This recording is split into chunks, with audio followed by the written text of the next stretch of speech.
90% of the pilots that come and train with me are not utilizing these 3 life-saving features that I have helped them understand and grow with wherever they were in their flight training, whether if they were student pilots or they're now going to get their commercial and CFI rides. And they've been paying for Foreflight for months now, not knowing what to do with these features. Let's break them down in this video today so you too can understand what I'm talking about. I'm Jack, a commercial pilot and CFI. Flying has always been a passion of mine, and I love being able to share that experience as a pilot and instructor for those who are curious about soaring through the sky. I hope you enjoy today's video, that you fasten your seatbelt, and that you enjoy the ride.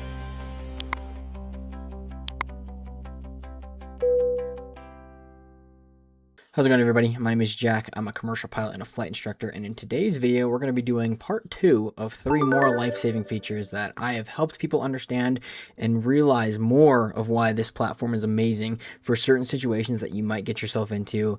And it's with comments like the one I'm about to show you that make me love doing these videos, because it ultimately adds fuel to why I desire to tell people more about this.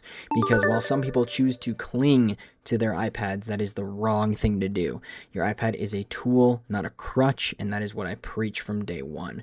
So with that being said, I hope you enjoy what we're about to get into. So let's get right into the first point.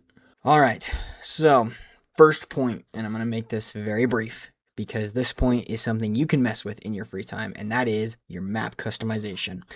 We know about this map. We know what this map looks like, what it does. We know about these. We know about what happens when we take this off. We add this on, right? We know all about that. Now let's get into the other side of it. I'm going to start with just like this, where the map has, all your basic features on it that we've already talked about before.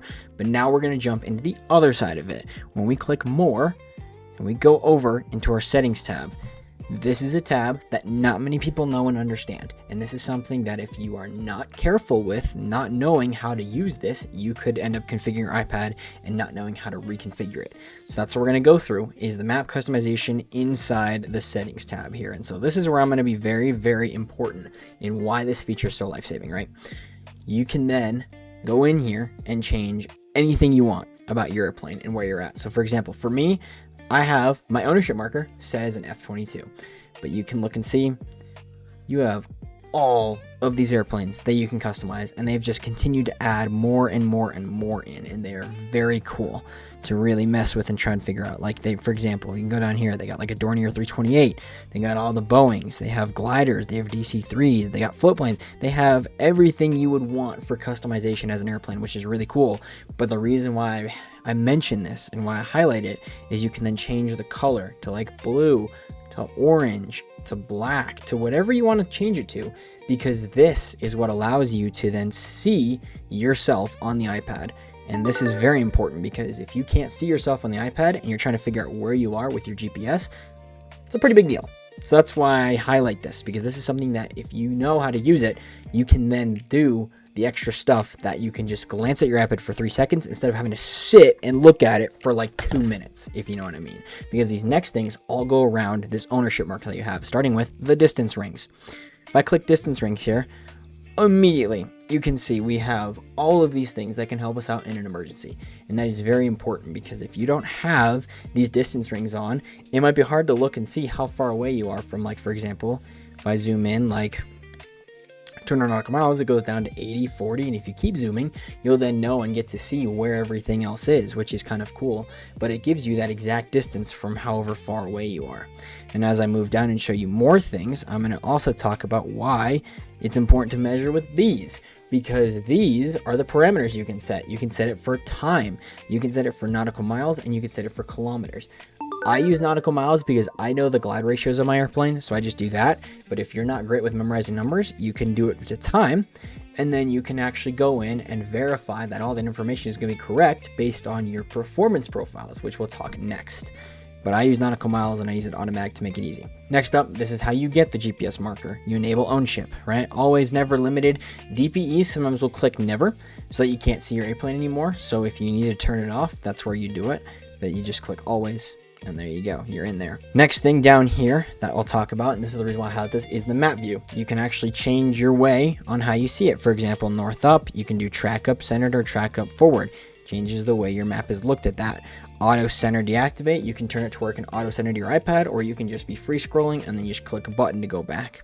Extended center lines for runways. This is very important. If I go to Provo here, I was going to try and do a trip here. You can see if I click that, it gives me all of the runways that I would be able to see from a distance versus seeing it, from at the airport. But by extending center lines, and I turn that off, I just then see the airport. So that's another life-saving tool to help you out. If you're trying to point your nose to an airport, you need to see where you're going to land. So that's something that's really great. Track vector, you can see the headings you're going from and ways you're seeing. The vector length, how long you can see it for. Labels of the routes that you could label, like we talked about last time in some of the videos with naming things and naming points. Hazards, you can talk about these different things where if you're going to run into a hazard, depending on how high or how you're configured, this is good with the hazard divisor. You can go normal, low, whatever you want to do with Foreflight standards. These things are really cool. And there's a lot more that we can get into with settings here. And so that's where I'll just go through the rest of the things that we would just, want to touch very quick.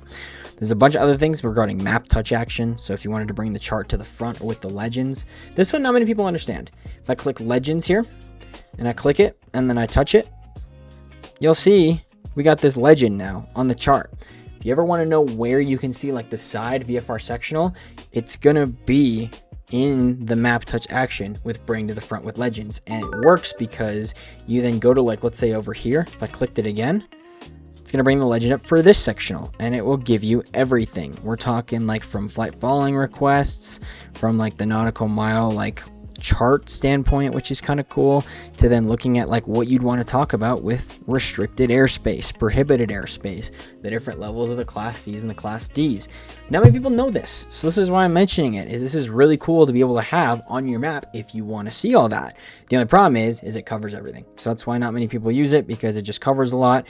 I use it for ground instruction if I'm telling people where to look for these things, but outside of that, I never use it in flight because it's just going to be a pain to try and look at all the other stuff.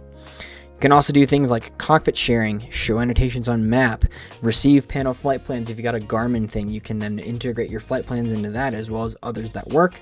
4-color radar, you can change the radar from 4 colors instead of 3, so that's also really cool. Then you can also go in and you can see internet radar coverage, turn that on. You can show the map legend there as well, so there you go. There's a bunch more things where you can do speak with challenge and response for checklists. You can do distant traffic stuff. Just a lot of other stuff that you can go in here, so you can click and choose that. But what I highlight is the map touch action because, again, that configures what you can and can't see with your red dot versus whatever you want it to be. So that's really cool, and that's why I highlight that.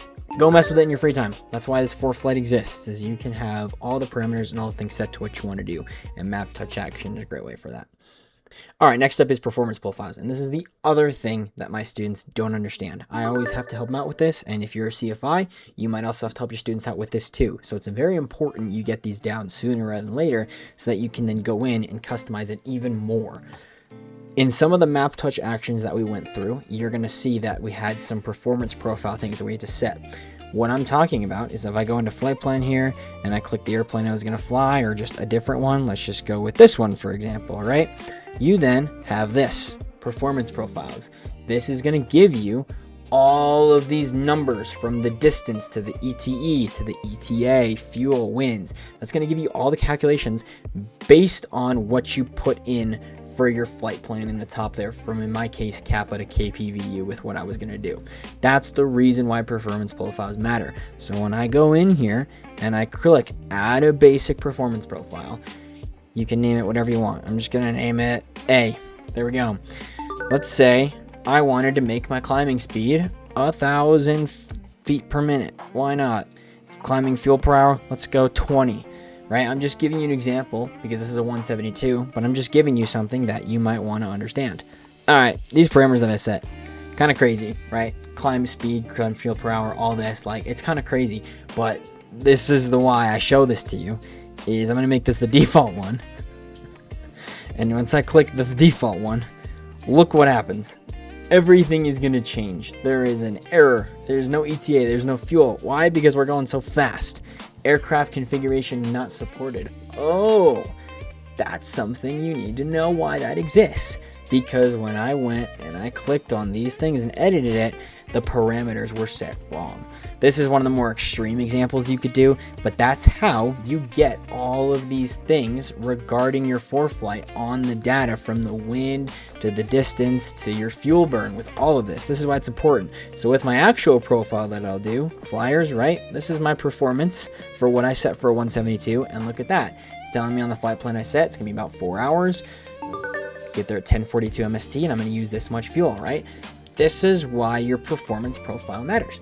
It's going to give you the real-time data that you'll be able to see both in your flight plan, but then also when you look underneath at your distance to next, your distance to destination, with all this stuff down here. This is also customizable, right? Let's say I wanted to change this distance to next to like bearing to where I was at. I can easily just click it and make it customizable. And that's the coolest thing about this, is you have every tool to your advantage to change how you want to look at this in emergency. And this is the difference between people just staring at their iPad versus people looking at it for a few seconds and then flying the rest of the way. They have it set to where they not only know what they're looking at, but they can look at it for only a few seconds and get all the information in their head at the snap of a finger, so that they can worry about flying the airplane and knowing what to do next. That's the difference between someone who just knows how to fly and someone who's proficient in flying with their iPad, because they have it set up in a way that they don't have to worry about anything if they can glance down for 3 seconds and just see what's going on. That's where Foreflight needs to be used the right way, is not crutching to it, but just by looking at it enough to get all the information you need in the few seconds you look at it. Both the performance profiles, the bottom of the map, and then the map touch action, the other one I just talked about, are huge critical players in making this happen.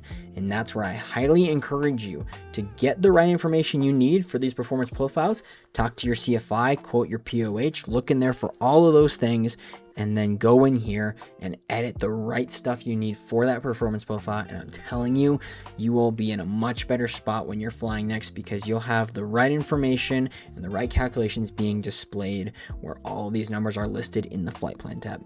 Lastly, this is the one thing that I'm going to go through that I think people don't use enough. I know people use it, but not enough. It's the imagery tab. And I've already gone through this a couple of times, but I'm going through it in a different perspective this time. The imagery tab is great because it will load everything that you need to look at. But the one thing I didn't talk about last time is it loads it in real time. And what I'm talking about is when your TAF updates every 6 hours, how it updates all the information, all of that stuff also updates in real time. For example, the clouds. You can see that right now, this is what the whole United States looks like. 3 hours, there's 6 hours, there's 9, 12. These are all going to update every few hours. Doesn't matter when it updates, because it will. This will give you everything you need to know regarding your flight time in the future and looking at it in real time with what's going to happen. This is why I love this, is it gives you everything you need to know in the timeline you're going to look at, in the timeline that it's going to take for it to update. Essentially, these auto update. These don't stop. You don't have to update themselves. You don't have to go to the website to do it. Foreflight will update it for you as long as you have a Wi-Fi signal. And this is something that you can give yourself an advantage of looking at everything that's going to happen, because there's other tabs up here too, right? You can look at features. These are all the latest data that has come out. These things up here, these are what the latest things that are going to happen. And I usually see these update every 1 to 2 hours. So this is very, very big stuff that you might be missing out on. You also have your prog chart, seeing all that stuff in real-time update. 6 hours of precipitation, 12 hours, right? All this stuff is so huge. And this is some of the stuff that we're missing out on just because we haven't explored it. Another one that I clutch to a lot is winds aloft. This is something that you can look and see, 6,000 to 14,000 feet. This is a life picture of the United States for what winds aloft looks like. And you can see over the mountains, there's not a whole lot of wind going on, but outside of that over here, look at that. A lot of winds, a lot of patterns of where the wind's coming from the west and it's blowing down south. This is why these are so huge, and it updates them every 6 hours, 9, 12, 18, you name it.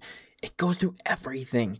This is why Foreflight is so cool, is you have all of these tools at your fingertips, right? This is why you pay so much money, is Foreflight is not just an EFB that just gives you everything you need to worry about for your flight.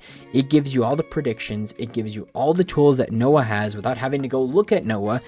And more importantly, I love this app because I use it for my phone all the time, right? I play college baseball. I know what it's like to know when the weather changes like that. But when I could have something like this that shows me the predictions of what it looks like, I essentially become a weatherman, because my coach loved me looking at these charts and telling him exactly what was going to happen and what the picture looked like, because that essentially changed the way we viewed our season, of knowing when we should schedule games, how we should schedule them, and more importantly, how we should prepare for each day of practice going in, knowing that if the weather was going to be bad, this gave us the full picture of what it looked like. And it's free to look at online, but so it's something like Foreflight. It's organized in one area. Okay, that's the biggest point I'm going to make. Foreflight organizes everything into one little spot. And so my summary for this video is right in your face. It is right in front of you. All of these tools that we have in here are literally there. You just have to click on them and you just have to use them. And that's where 90% of the people I go to and I teach all the time don't do, is they don't sit down and they don't use them. So this is why this video is being made, is because I'm showing you that there is a lot more to each tool than you realize. And I encourage you, as a CFI who's taught all these people the exact same thing I'm telling you now, go do it. Go enjoy it. This is something that you will not understand until you go look at it for yourself and get yourself the basic idea of how you as a pilot want to use this for your next flight. Because if you don't use all your resources, you are not going to make a smart and informed decision. Ultimately, that's what it comes down to. Use all your tools. Use all your resources. Don't rely on your iPad like a crutch right in the air. Don't be staring at it. That's not what you're trained to do. You're trained to use as much tools as possible to make you the most smart and informed decision in the timeline that you're given. Right? That's how you should use the iPad, is use it just as a way to look at things and verify. Don't crutch to it. Don't rely on it. Okay? That's what I preach. That's what I teach. And that's now what you understand and hopefully will see with these 3 life-saving features that, once again, are right in front of your face. You just have to go look at them. But yeah, that's the summary. So I hope you enjoyed today's video. And if you are wanting to learn more about Foreflight in a way where, if you don't have a CFI or if you don't have someone that doesn't know how to use this platform like I do, I'm giving you the opportunity to learn from me. All right, that's where I'm going to end this video right now. Is if you want to learn more about Foreflight, more how you can use it for a better opportunity, and finally help you feel more prepared with someone who knows what to do in that experience, you can go down below and check out my website. I have a free thing you can fill out there that can just kind of help you understand what's going on with things. We can schedule a consultation call if you want, just to see where your goals are. But if you know what you want, you can go to any one of my options I have on my website to schedule your call and to book a session that we can then get you geared up and ready to go. Whether it's using your iPad with Foreflight or any other check ride stuff you need, or organizing your thoughts, or even just doing basic ground instruction. Go down below, check out my website. I have a lot of options that you might want to look at. If you guys did enjoy today's video and you want to hear more about what I'm doing, you can go down below and you can subscribe. You can like this video if you really did enjoy it. I also have an Instagram that you can go look at as well, where I post other content outside of that. But other than that, guys, that's about it. Thank you so much for watching this Foreflight tutorial. I hope you enjoyed, and I can't wait to see you on the next one. See ya!